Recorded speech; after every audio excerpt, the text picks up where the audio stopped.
fojú rẹ̀ dá ọmọ láwá kí ó ọlọ́jọ́ ìlú àkí ọ dáadáa. Big brother rẹ̀ rájílé túmọ̀ nínú képe mi lónìí nítorí mo kí ọ ní kéje ìgbẹ́jọ́. Ruquyat ayoka àbúrò àtàtà sílé lọ́dún. Ó ní mo kí ọ happy birthday to you ọ̀rẹ́ gbàjọ́ gbàyò já sọ pé. Ìtumọ̀ ni sọ wípé ìyí tó bẹ́ẹ̀ dáyọ̀ká ọ̀rọ̀ rẹ̀ já sọ pé. Ìyí tó bẹ́ẹ̀ dáyọ̀ká ọ̀rọ̀ rẹ̀ já sọ pé. Ruquyat lọ lọ́jọ́ ìbí òní happy birthday to you.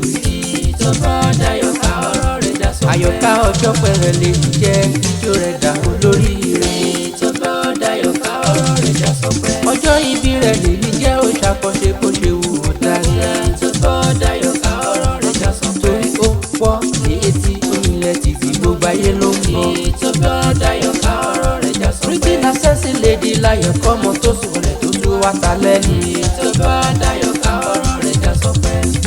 Ruquyat Ibadan lílòlùyọ̀lẹ̀ nílé o. Ṣé bẹ́ẹ̀ lọ́mọ Ìbàdàn lílòlùyọ̀lẹ̀ ọmọ ajẹ́rù sùn ọmọ ajẹ́rù jẹ́ká ọmọ àkàrà fọ́ọ̀rù. Ẹ̀yin la gbọ́ sásọ́gun mọ́mọ́ sáà àgbéyà àmọ̀yà Ìbàdàn májàmájà ẹ̀fọ́gun kára wájú lẹ́rú. Ìlú àjà yìí ìlú òjò ìlú ìbíkúnlẹ̀ ológbòjò kẹrìírí kẹrìírí kẹrìírí. Ẹlẹ́ẹ̀lẹ́ ló fi tẹ́wọ́ tọwọ́ láyé kó pọ̀ máa ṣe ìlú bàbá ìlú bàbá tó bí yín lọ́mọ ni. Èyí kì í bá ní ṣọ́ra ìran ní lójú ogun àkíwáyé ká mọ́nà jàgbóró ṣáàní ìjàbàdàn yẹn. Ruquyat ọmọ ọlọ́jọ́ bí òní mo ké sí. Bóyá ẹ bá mi pé kó gbọ́.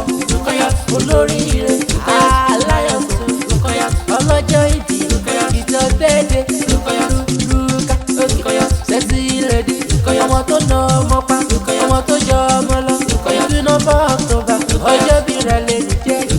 Àjò olówó. Kéré kó padà sílé. Olóríire. Ruquyat happy birthday. Ìjọ déédéé. Ruquyat ayoka happy birthday.